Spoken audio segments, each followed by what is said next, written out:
សូមស្វាគមន៍មកកាន់នីតិរឿងរន្ធត់ជាទីដែលស្រមូលអាប់អួរលាក់បាំងអថាកំបាំងគួរឲ្យព្រឺព្រួយ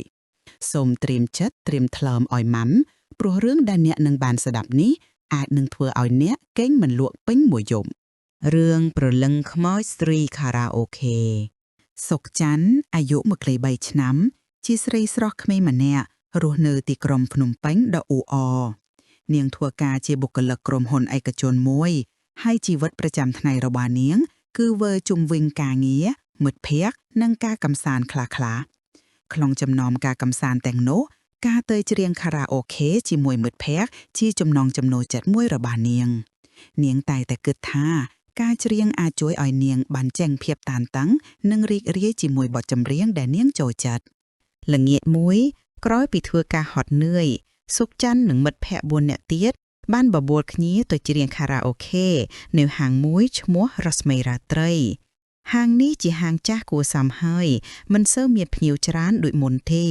តែដោយសារតែតម្លៃសមរម្យនិងនៅជិតកន្លែងធ្វើការពួកគេក៏សម្រេចចិត្តទៅទីនោះពួកគេបានជ្រើសរើសបន្ទប់លេខប៉ាំដែលជាបន្ទប់ធំទូលាយល្មមសម្រាប់ពួកគេពេលចូលទៅដល់បន្ទប់លេខ7អារម្មណ៍ដំបូងរបស់សុកច័ន្ទគឺភាពត្រជាក់ស្រេងខុសពីធម្មតាទោះជាម៉ាស៊ីនត្រជាក់បើកធម្មតាក៏ដោយនាងមិនបានចាប់អារម្មណ៍អ្វីខ្លាំងទេព្រោះគិតថាប្រហែលជាម៉ាស៊ីនត្រជាក់ខ្លាំងពេកពួកគេចាប់ផ្ដើមជ្រើសរើសបទចម្រៀងហើយម្នាក់ក៏ចាប់ផ្ដើមបញ្ចេញសំនៀងរៀងខ្លួនខណៈសុកច័ន្ទកំពុងច្រៀងបទដែលនាងចូលចិត្តស្រាប់តែមានរឿងប្លែកកើតឡើងនៅលើអេក្រង់ទូរទស្សន៍ដែលបង្ហាញរូបភាពទេសភាពធម្មតាស្រាប់តែមានរូបភាពស្រីស្អាតម្នាក់លេចឡើងរហ័សមួយផ្លែតរួចបាត់ទៅវិញនាងស្លៀកពាក់ឈុតខារ៉ាអូខេបែបបុរាណបន្តិចហើយមានសក់វែងអន្លាយសុកច័ន្ទព្រេកភ្នែកម្ដងពីរដងតែរូបភាពនោះបាត់បង់អស់ទៅហើយនាងគិតថាប្រហែលជានាងភ្នែកប្លែកឬមើលច្រឡំក៏មិនបានចាប់អារម្មណ៍អ្វីទៀតឡើយប៉ុន្តែរឿងចម្លែកមិនបានបញ្ចប់ត្រឹមនោះទេនៅពេលមិត្តភ័ក្តិរបស់សុកច័ន្ទម្នាក់ទៀតកំពុងច្រៀងស្រាប់តែមីក្រូហ្វូនដែលសុកច័ន្ទកាន់នៅក្នុងដៃបានលោតចេញពីដៃនាងដោយខ្លួនឯងហើយទៅដួលនៅលើឥដ្ឋសុកច័ន្ទធ្ញាក់ផ្អើលយ៉ាងខ្លាំងព្រោះនាងកាន់វាជាប់ណាស់មិត្តភ័ក្តិរបស់នាងក៏សើចហើយនិយាយថាច័ន្ទអូនហត់ពេកហើយកាន់មីក្រូមិនជាប់សោះសុកច័ន្ទគ្រាន់តែញញឹមឆ្លើយតបតែក្នុងចិត្តនាងចាប់ផ្ដើមមានអារម្មណ៍ប្លែកយប់នោះពេលត្រឡប់មកដល់ផ្ទះសុកច័ន្ទនៅតែនឹកឃើញហេតុការណ៍ចម្លែកទាំងនោះ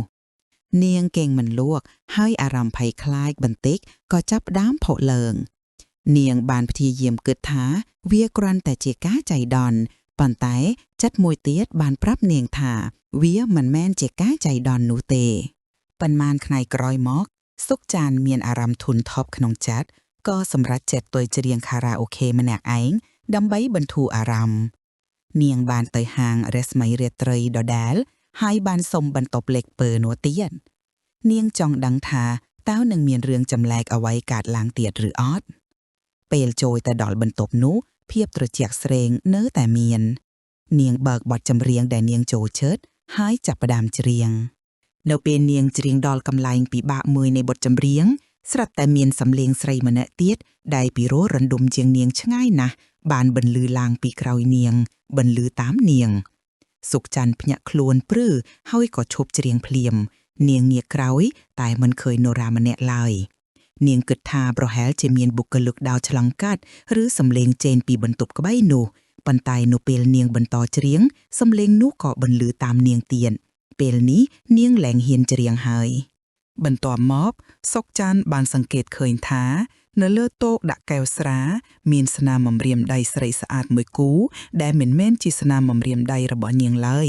ស្នាមបំរាមដៃនោះមានលាបពណ៌ក្រហមឆ្អៅក្នុងចិត្តរបស់នាងចាប់ផ្ដើមភ័យខ្លាចយ៉ាងខ្លាំងហើយក៏ប្រញាប់ចេញពីបន្ទប់នោះភ្លាមនៅឯខាងក្រៅបន្ទប់សុកច័ន្ទបានឃើញស្ត្រីចំណាស់ម្នាក់ជាអ្នកអនាម័យកំពុងសម្អាតនៅក្បែរនោះស្ត្រីនោះមើលទៅដូចជាធ្វើការនៅទីនោះយូរហើយសុកច័ន្ទក៏សម្រេចចិត្តសួរគាត់មីងធ្វើការនៅទីនេះយូរហើយឬនៅសុកច័ន្ទសួរដោយសំឡេងញ័របន្តិចចាក្មួយមីងធ្វើការនៅទីនេះតាំងពីហាងនេះទៅបើកម្លេះស្ត្រីចំណាស់ ឆ្លើយដោយស្នាមញញឹម មីងតើបន្ទប់លេខ7នេះធ្លាប់មានរឿងអីប្លែកៗកាត់ឡើងទេសុកច័ន្ទសួរយ៉ាងត្រង់ ស្ត្រីចំណាស់នោះញញឹមតិចៗហើយធ្វើមុខស្រងូតស្រងាត់គាត់បានចាប់ផ្ដើមរៀបរាប់ថាកាលពីប្រហែល7 ទៅ 8 ឆ្នាំមុននៅបន្ទប់លេខ7នេះធ្លាប់មាននារីម្នាក់ឈ្មោះចរិយាគាត់ជាអ្នករត់តហើយក៏ជាអ្នកច្រៀងខារ៉ាអូខេនៅទីនេះដែរគាត់មានសម្លេងពីរោះណាស់ពីរោះជាងអ្នកណាទាំងអស់គាត់មានរូបសម្រស់ស្រស់ស្អាតទៀតផងតែគួរឲ្យសោកស្ដាយគាត់បានស្លាប់បាត់បង់ជីវិតនៅបន្ទប់នេះឯង សុកច័ន្ទស្ដាប់ហើយព្រឺសម្ពរខ្ញាក់ខ្ញាក់គាត់ស្លាប់ដោយសារអ្វីទៅមីង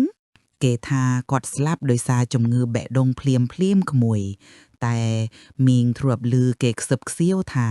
គាត់ត្រូវបានអតិថិជនម្នាក់ដែលជាអកញ្ញាមានអំណាចធ្វើបាបរហូតដល់គាត់ស្លាប់ហើយគេក៏បិទបាំងរឿងនេះទៅព្រោះកាលនោះគាត់មានគូដណ្ដឹងរួចទៅហើយអកញ្ញានោះចង់បានគាត់ធ្វើជាប្រពន្ធចុងតែគាត់មិនព្រមស្រីចំណាស់បន្តរៀបរាប់ទាំងទឹកមុខក្រៀមក្រំតាំងពីគាត់ស្លាប់ទៅគេតែងតែឮសំឡេងគាត់ច្រៀងនៅពេលយប់ស្ងាត់ជ្រងំ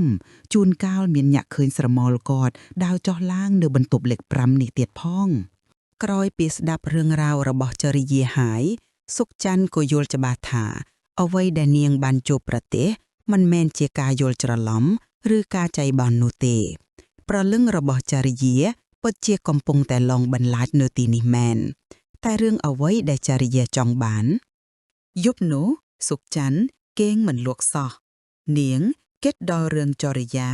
ទាំងអាណិតអាសូរនិងភ័យខ្លាចនាងមានអារម្មណ៍ថាប្រលឹងរបស់ចរិយាមិនបានស្ងប់សុខទេ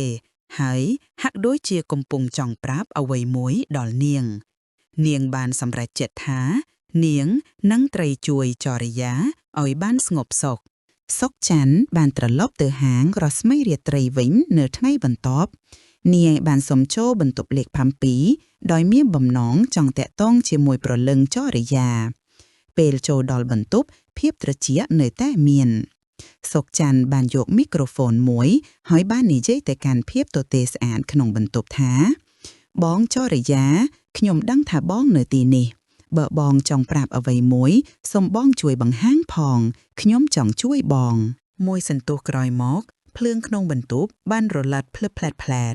សំឡេងតន្ត្រីពីទូរទស្សន៍បានលឺតិចៗហើយអេក្រង់ក៏ចាប់ផ្ដើមបង្ហាញរូបភាពជាលក្ខណៈចាក់បញ្ច្រាទៅក្រោយរូបភាពនោះបង្ហាញពីហេតុការណ៍ដែលចរិយាកំពុងជជែកតទល់ជាមួយបរិសម្នាក់ដែលមានវ័យចំណាស់និងស្លៀកពាក់មានរបៀបរៀបរយបរិសនោះមានទឹកមុខកាចសាហាវបន្ទាប់មករូបភាពបានបង្ហាញថា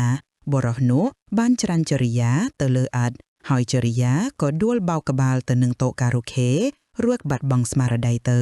រូបភាពចុងក្រោយគឺបរិសនោះបានយកក្រណាត់មកជូតសម្អាតឈាមនៅលើឥដ្ឋហើយក៏ចាក់ជើងទៅដោយបន្សល់ទុកចរិយាដេកស្លាប់នៅទីនោះរូបភាពទាំងអស់នោះត្រូវបានបង្ហាញយ៉ាងច្បាស់លាស់ដូចជាវីដេអូថតផ្ទាល់អ៊ីចឹងសុកច័ន្ទមើលហើយស្រាវឆ្អឹងខ្នងព្រឺសម្បូរខ្យាក់នាងដឹងហើយថានរណាជាឃាតករ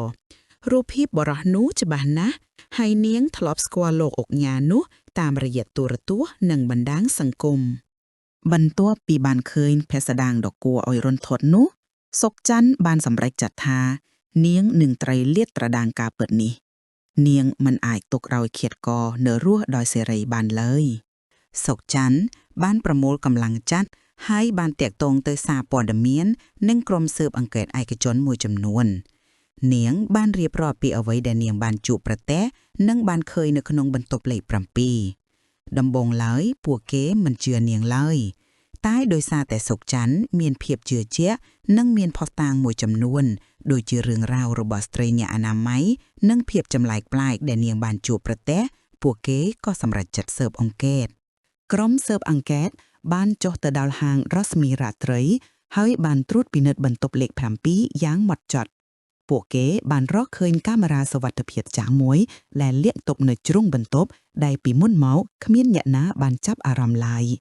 នៅក្នុងកាមេរ៉ានោះមានថតសកម្មភាពទាំងស្រុងនៅហេតុការណ៍ឃាតកម្មនោះ เพราะตารางวิดีโอนี้บ้านบัญจะយ៉ាងច្បាស់ថាលោកអុកញ៉ាដែលសុកច័ន្ទបានឃើញជាអ្នកសម្លាប់ចរិយាពិតប្រាកដករណីនេះបានលាតត្រដាងជាសាធារណៈលោកអុកញ៉ាត្រូវបានចាប់ខ្លួនហើយត្រូវទទួលទោសតាមច្បាប់យុត្តិធម៌ត្រូវបានរកឃើញសម្រាប់ចរិយានៅយប់មួយបន្ទាប់ពីលោកអុកញ៉ាត្រូវបានចាប់ខ្លួនសុកច័ន្ទបានទៅបន្ទប់លេខ7ម្ដងទៀតពេលនេះភាពត្រជាក់ក្នុងបន្ទប់ឡើងមានហើយនាងបានអង្គុយចុះហើយបាននិយាយថាបងចរិយាយុត្តិធម៌បានរកឃើញហើយសូមបងទៅកាន់សុគតិភាពចុះមួយសន្ទុះក្រោយមកស្រាប់តែមានក្លិនផ្កាម្លិះដ៏ក្រអូបឈ្ងុយឈ្ងប់បានបក់ផាត់ពេញបន្ទប់នៅលើអេក្រង់ទូរទស្សន៍ក៏បានលេចចេញរូបភាពរបស់ចរិយាក្នុងសម្លៀកបំពាក់ស្រស់ស្អាតដោយមានស្នាមញញឹមដ៏ស្រទន់ហើយនាងបានឱនគោរពសុកច័ន្ទរួចក៏បាត់បង់ទៅវិញសំឡេងបទចម្រៀងដែលចរិយាធ្លាប់ច្រៀងក៏បានបន្លឺឡើងយ៉ាងពីរោះរណ្ដំតែមានលក្ខណៈស្ងប់សុខនិងមានក្តីសុខសុកច័ន្ទដឹងថាចរិយាបានស្ងប់សុខហើយចាប់ពីពេលនោះមកសុកច័ន្ទឡើងជួបរឿងចម្លែកថ្មីទៀតហើយហាងរស្មីរាត្រីក៏បានបិទទ្វារមួយរយៈធំដើម្បីរៀបចំកែប្រែថ្មីសុកច័ន្ទបានរៀនមេរៀនដ៏មានតម្លៃមួយថាការស្វែងរកយុត្តិធម៌ជាការតបកិច្ចរបស់មនុស្សម្នាក់នាងមិនអាចបំភ្លេចរឿងរ៉ាវរបស់ចរិយាបានឡើយហើយក៏បានបួងសួងឲ្យចរិយាទៅកាន់ទីស្ងប់សុខជារៀងរហូត